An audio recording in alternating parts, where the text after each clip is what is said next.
Donc, comme vous Voilà. l'avez dit, voilà, vous avez présenté Dr Ibrahimka. Non, non, non, Il je est, te laisse il est l'introduire juriste et puis avant que et tu ne il est commences sa juriste, présentation. il est juriste expert foncier international. Il a porté ses travaux de recherche sur l'analyse des politiques foncières rurales au Burkina Faso et au Sénégal. Il était chercheur à l'initiative prospective agricole et rurale au Sénégal et il est chargé de l'appui aux initiatives foncières en Afrique de l'Ouest. Et actuellement, il est chargé du foncier rural et l'opérationnalisation de l'Observatoire régional, donc du foncier en Afrique de l'Ouest au niveau de la Commission africaine de l'UEMOA. Donc, il va nous entretenir sur la politique sous-régionale sous l'égide de la Commission de l'UEMOA. Donc, docteur Ibrahim Ka, si vous êtes prêt, on peut passer à votre communication. Merci.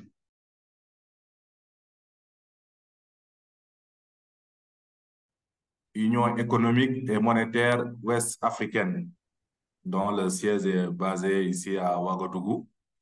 Et nous intervenons dans nos 8 États membres.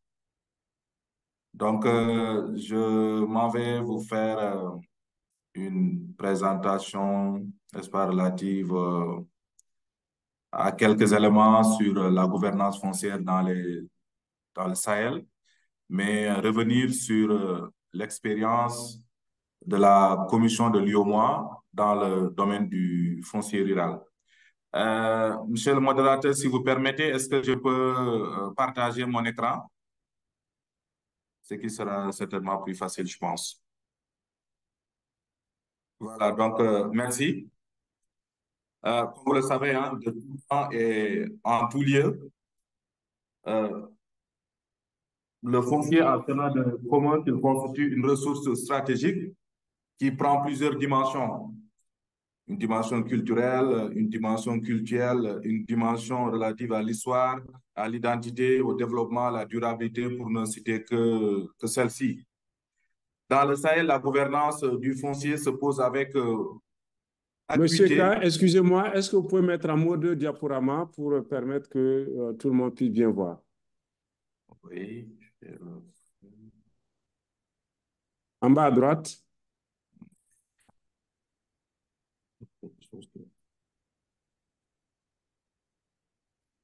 Vous, vous allez dans diaporama et vous choisissez diaporama, s'il vous plaît. Voilà, c'est ça. C'est bon? Voilà, là c'est bon maintenant. Merci. Donc, je disais que donc, dans le Sahel, la gouvernance du foncier se pose avec acuité, dans le sens où la terre, si ce n'est le principal, en tout cas, elle compte parmi les principaux facteurs de production.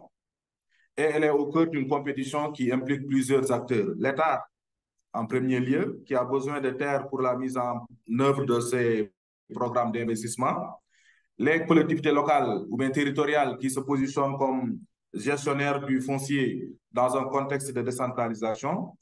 Les communautés qui revendiquent, n'est-ce pas, le contrôle sur les terres dans un contexte que je qualifierais de confusion juridique qui est promue ou entretenue entre, d'un côté, le droit positif, l'ensemble des textes qui sont édités au niveau national, mais souvent qui sont ignorés, méconnus ou même ignorés complètement par les populations. Et d'un autre côté aussi, on a le régime coutumier qui est combattu et la plupart du temps ignoré par l'État. Et entre les deux, on a quand même voilà, des règles, des pratiques qui se développent en marge des deux systèmes. Et finalement, cet imbroglio est le lit de tous les enjeux. Est le lit de tous les enjeux, de tous les défis liés à la gouvernance foncière, d'où l'intérêt ou bien l'importance de se poser ces questions relatives, n'est-ce pas, aux enjeux, aux défis et aux perspectives de la gouvernance foncière. Ça peut être dans le Sahel, mais tout comme aussi ça peut être ailleurs. Et je pense que c'est tout à fait important d'avoir cette réflexion-là. Dans le Sahel également, le foncier reste une question très conflictogène, notamment entre les éleveurs et les agriculteurs. Et pour ne rien arranger dans tout cela, le foncier se place en tout cas dans le décor du phénomène sécuritaire que nous connaissons. Soit le foncier fait partie des causes, n'est-ce pas, du phénomène sécuritaire, soit le foncier fait partie des solutions, n'est-ce pas, à ce phénomène sécuritaire. Et nous allons certainement, c'est peut-être une des questions qui pourrait intéresser dans le cadre de ces échanges. Mais également, c'est important que les universitaires se posent, n'est-ce pas, en tout cas interviennent dans le débat sur le foncier, ne serait-ce que pour éclairer, n'est-ce pas, les décideurs. Et je pense que c'est aussi une occasion pour remercier le NELGA, dont le nœud est basé à l'Université Gaston Berger de Saint-Louis, mon université d'origine, et qui quand même, je pense, contribue grandement à ce que la question foncière soit, en tout cas, compte parmi les problématiques de recherche au niveau de la sous-région. Et je pense que c'est quelque chose qu'il faut saluer. Alors, dans le cadre de cette présentation, je voudrais peut-être, à la suite de Dr Diallo, revenir sur le foncier dans l'agenda des États membres. Et effectivement, affirmer, je pense qu'il posait la question, est-ce que le foncier est suffisamment reconnu dans les agendas des États membres? À mon avis, à mon sens, effectivement, c'est le cas. Le foncier est au cœur des agendas des États membres de l'UOMOA. Mais également, je vais revenir sur quelques points d'attention avant d'en venir à l'Observatoire régional du foncier rural, qui est l'instrument, sinon l'outil de la commission de l'UOMOA dans le domaine du foncier rural. Alors, pour ce qui est du foncier dans l'agenda, je pense que je renvoie juste à sa présentation, notamment le diapo qui constitue un peu la frise. On voit les différentes évolutions dans les différents pays par rapport aux réformes qui ont été opérées ça et là. Mais je vois, quand on regarde de très près, n'est-ce pas, on distingue entre trois catégories de pays. Les pays qui ont déjà réussi à faire la relecture, n'est-ce pas, de leur texte foncier et qui sont dans la phase mise en œuvre, Burkina, comme il a dit, Bénin, Togo, Côte d'Ivoire, Mali, Niger, même Niger en dernier lieu, évidemment, c'est l'ordonnance de 93 qui est toujours en œuvre, mais il y a un processus de réforme foncière qui a été engagé et qui a permis, n'est-ce pas, en septembre 2022, d'avoir un document de politique foncière accompagné d'un plan d'action. Et maintenant, je pense que le processus va se poursuivre pour aller vers la relecture de l'ordonnance. Nous avons aussi d'autres pays dont le processus est en cours, et ça, c'est principalement le Sénégal, comme l'a dit Diallo.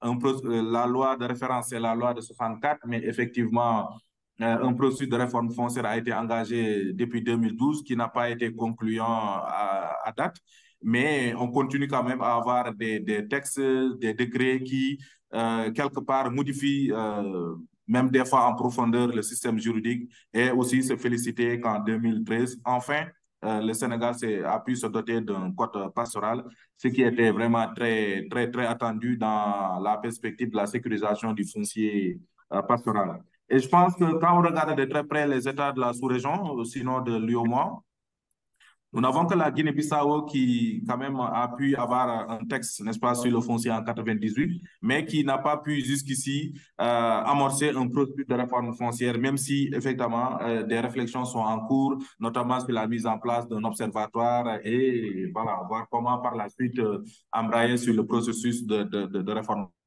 foncière.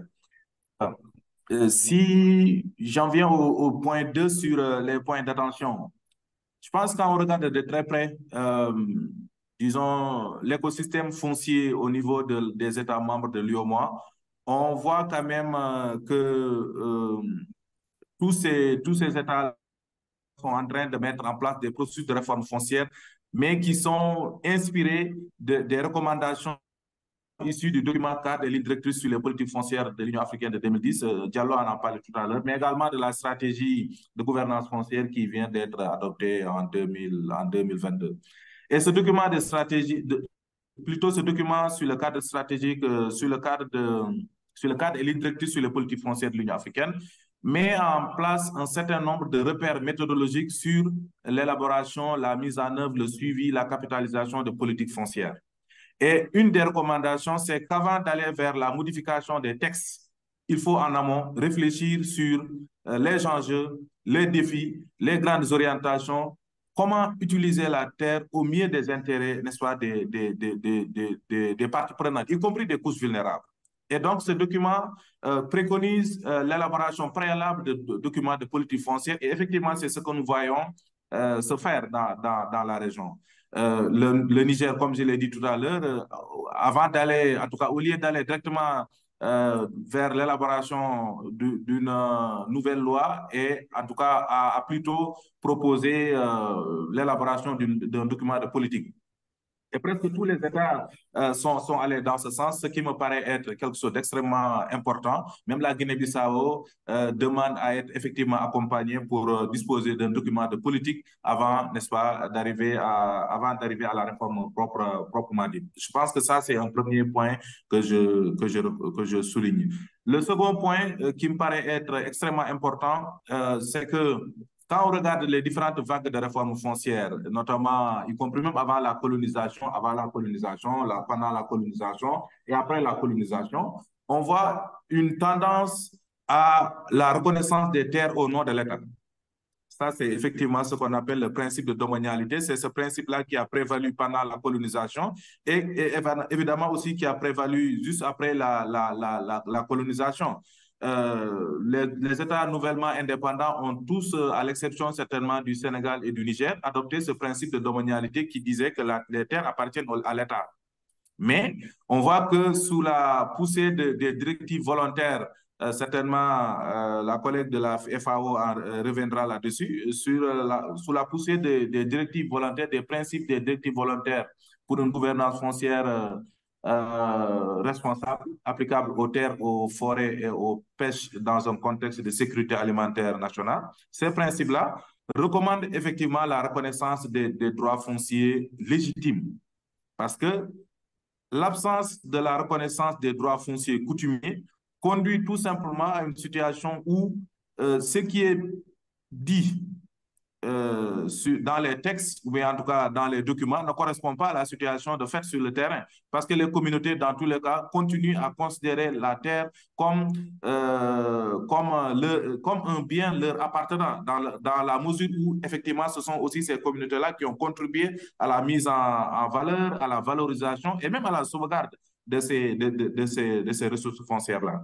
Donc, le principe de domanialité a quand même cédé le pas au principe de la présomption de propriété. Et effectivement, c'est le principe que nous retrouvons maintenant dans toutes les réformes foncières qui ont été engagées récemment. C'est au lieu de dire que la terre appartient à l'État, c'est effectivement la reconnaissance des droits fonciers des communautés. Bon, à l'analyse, on peut voir de très près aussi est-ce que le Sénégal est effectivement dans cela ou pas. Mais bon, je pense que c'est des questions de recherche. Si le temps le permettait, on allait revenir en profondeur. Des réformes foncières aussi qui recherchent l'inclusion et la participation de l'ensemble des parties prenantes. À mon avis, ça aussi c'est quelque chose qui est extrêmement important. De plus en plus, les réformes ne sont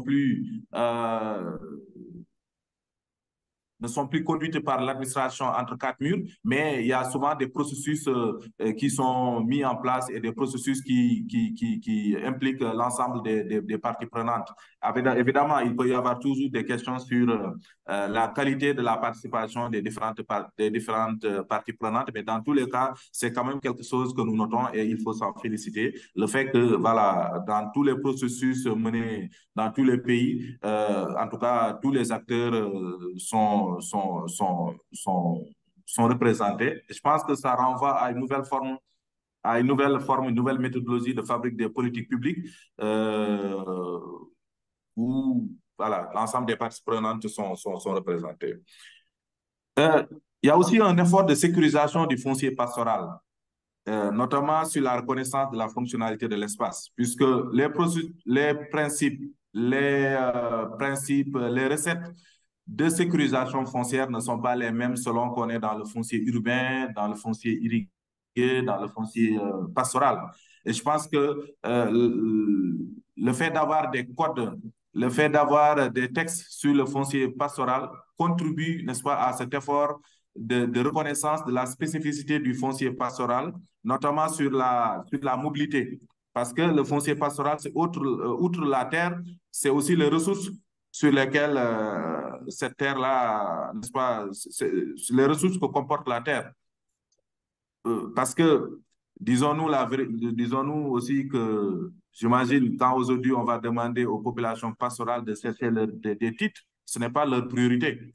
Mais plutôt, les populations pastorales ont besoin d'accéder aux ressources que portent, n'est-ce pas, les terres.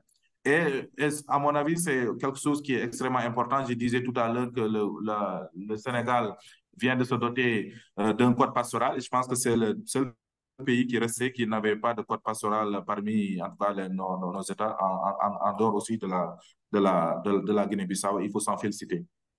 Des politiques foncières, politiques publiques sur le foncier, qui sont aussi de plus en plus sensibles au genre.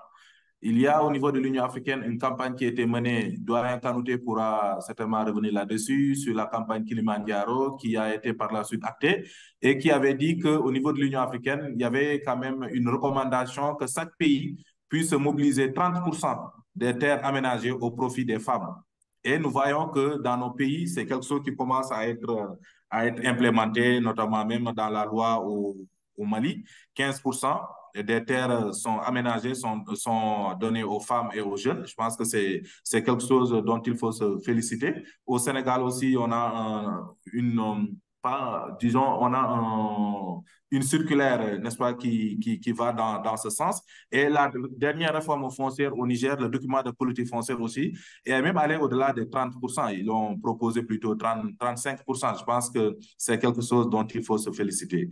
Il y a aussi la sécurisation de la femme comme actrice, comme membre, n'est-ce pas, de l'exploitation familiale, mais actrice à part entière du développement. Et il y a quelque chose qui a été certainement inspiré des pays anglophones, c'est le joint titling, le fait de faire des titres au nom de couples. Je pense que le Niger vient de baliser le chemin là-dessus, puisque je pense que dans les autres pays, on n'a pas des exemples de ce genre, mais le Niger, dans le cadre de son document de politique foncière, a effectivement proposé d'aller vers des titres conjoints. Et ces titres-là sont très importants parce que dans l'hypothèse où il y a une transaction sur la terre, la femme en tout cas, le consentement de la femme est recherché. Sachant que les femmes, comme on le dit, sont souvent vulnérables, y compris lors d'événements malheureux comme le divorce, comme le veuvage, n'est-ce pas? Et un autre point aussi qui me paraît être important, c'est la sensibilité aux données probantes. De plus en plus, les politiques publiques reposent, n'est-ce pas, sur des données probantes. Et dans le cadre du foncier aussi, il y a de plus en plus des observatoires qui sont mis en place et des observatoires qui permettent de recueillir des données, qui permettent de traduire ces données en appui ou bien en aide à la décision aux décisions. Je pense aussi que c'est quelque chose qui me paraît être extrêmement important.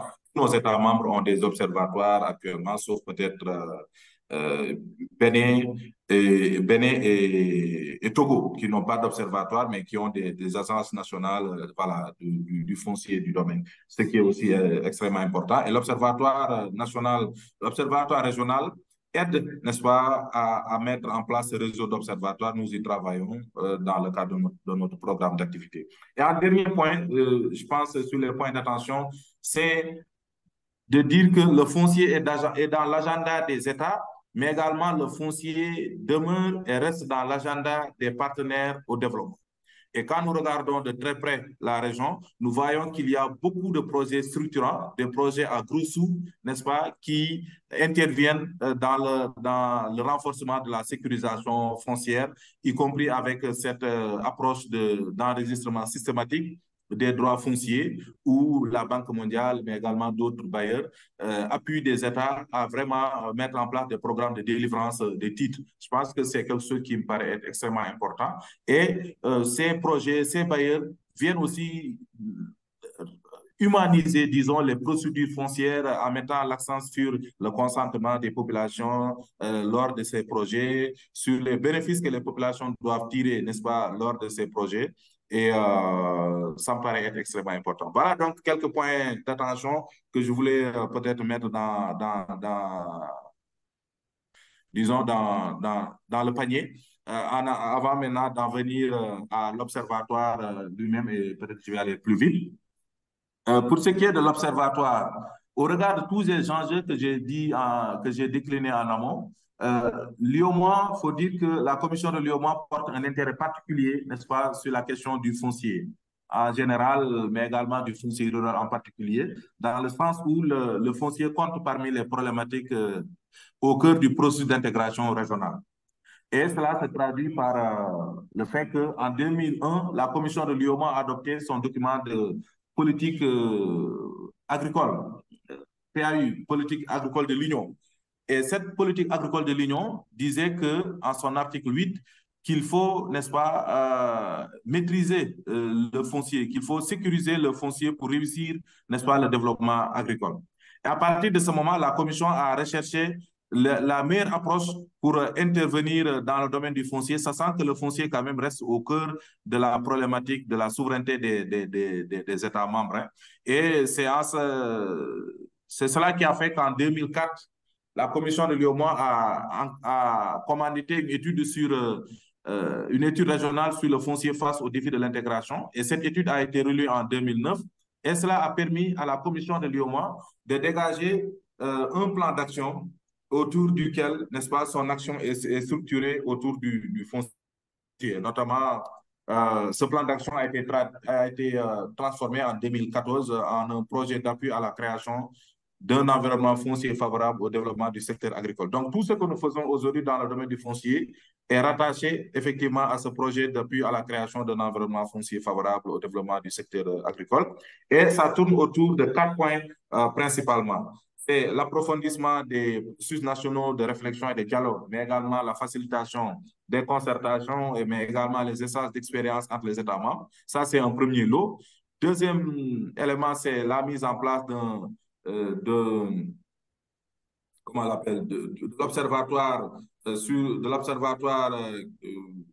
comme une structure de documentation, de suivi et évaluation, d'aide à la décision dans le domaine du foncier, le renforcement des capacités nationales et régionales, n'est-ce pas, en la matière.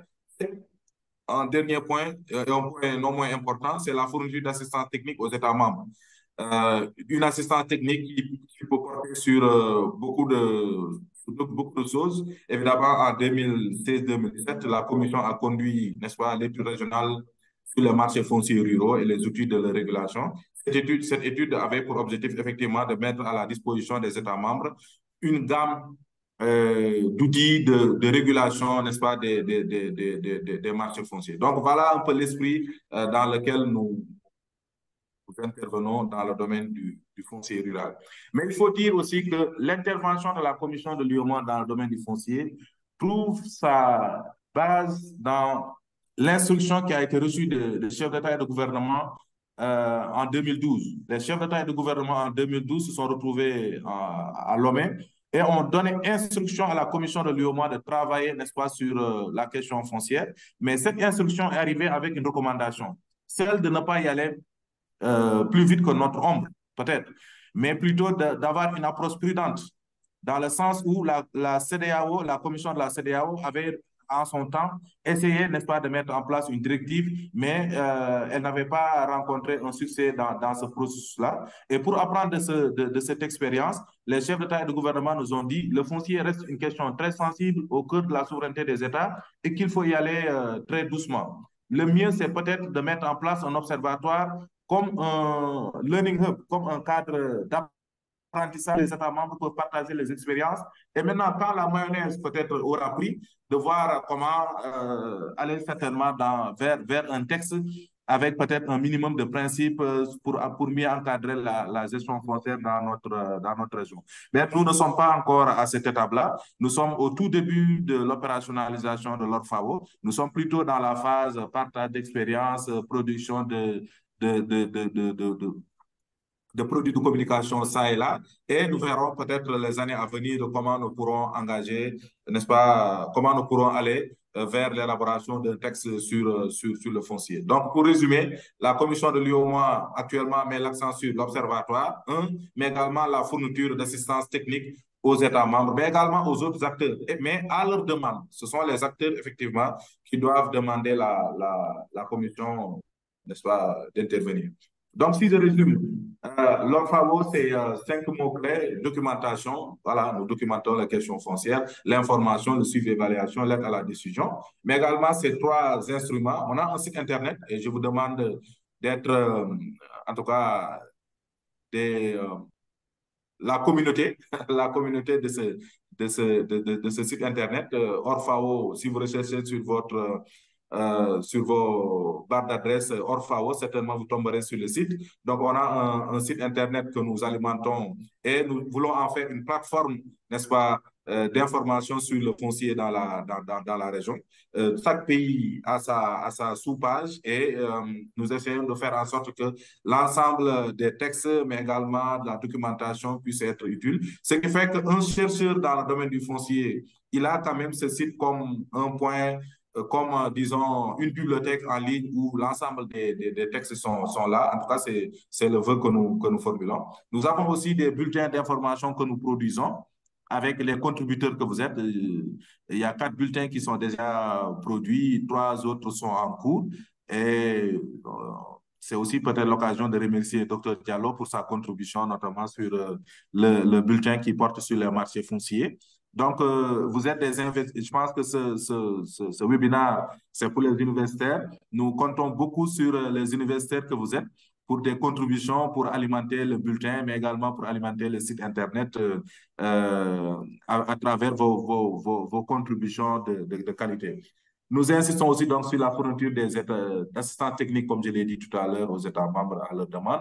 Mais également, nous avons des brochures pays sur les politiques foncières que nous sommes en train d'édicter. Certainement, ces brochures-là vont être publiées bientôt.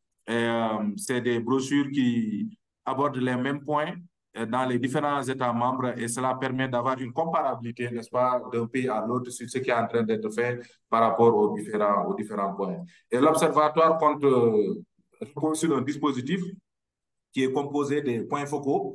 Dans chaque État membre, nous avons un point focal et nous demandons à ce point focal-là, qui est au niveau du ministère de l'Agriculture, de travailler avec l'ensemble des parties prenantes sur le foncier. Nous avons l'année dernière procédé au lancement de l'Observatoire dans les différents États membres. Certainement, certains parmi vous ont pu participer à ces échanges et c'était un moment de communion avec les États membres et de dire aussi aux points focaux qu'ils doivent travailler avec l'ensemble des parties prenantes.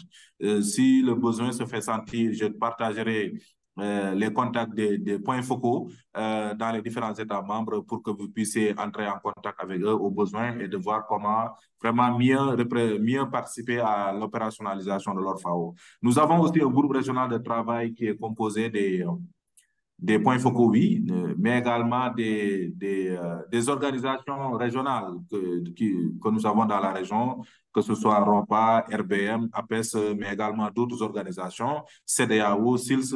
Voilà, tout ce beau monde-là, nous formons un groupe régional de travail qui quand même donne des orientations par rapport à comment mieux opérationnaliser l'ORFAO, les activités à mettre en place et comment vraiment mieux réussir notre mission. Et nous avons aussi les contributeurs que vous êtes.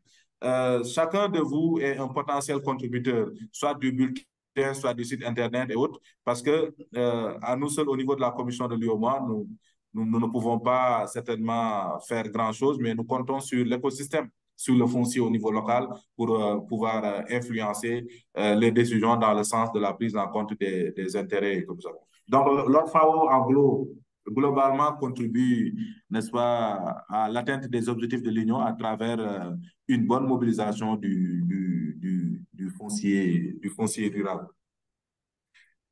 Et pour ne pas conclure, c'est juste dire que l'ORFAO, c'est l'outil de la commission de l'UOMA dans le domaine du foncier rural. Mais l'ORFAO n'existe pas en tant que structure indépendante.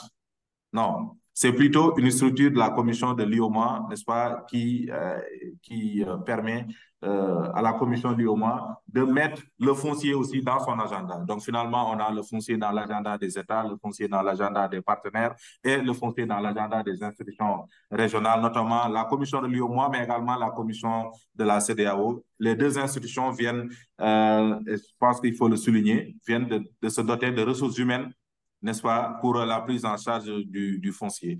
Donc, pour ne pas tirer en longueur, voilà quelques éléments que je voulais partager avec vous et je vous remercie. Merci. Merci beaucoup, docteur Brahima. Donc, vous pouvez arrêter le partage d'écran.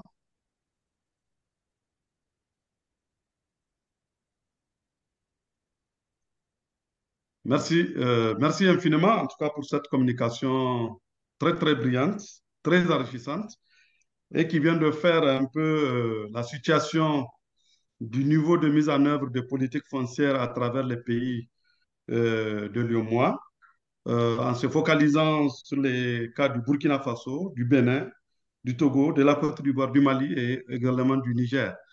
Donc, vous venez également de soulever les principales préoccupations en termes de défis par rapport à l'accès à la terre, la gestion de la terre, mais aussi et surtout la sécurisation des transactions. Et cette sécurisation des transactions nécessite des outils qui sont mis en œuvre d'un pays à un autre, mais aussi parfois, il faut qu'il y ait des outils harmonisés. Donc, cela conduit à l'adoption de certaines réformes dans les différents pays et qui conduit aujourd'hui à déjà à la création de cet observatoire au niveau de l'UEMOA, qui constitue un outil, en tout cas, d'appui aux États dans la mise en œuvre de politiques foncières, mais aussi et surtout un outil d'accompagnement et de sensibilisation aussi. Cette occasion aussi qui nous est offerte d'avoir tous ces éléments-là, je pense que l'ensemble des participants à ce webinaire auront à visiter le site de l'UEMOA, particulièrement le portail OFAO, où vous aurez en tout cas l'ensemble de la documentation en ce qui concerne les pays, mais aussi en ce qui concerne l'observatoire. Donc, nous allons revenir avec vous dans les débats et avec les participants. Les temps que je vous annonce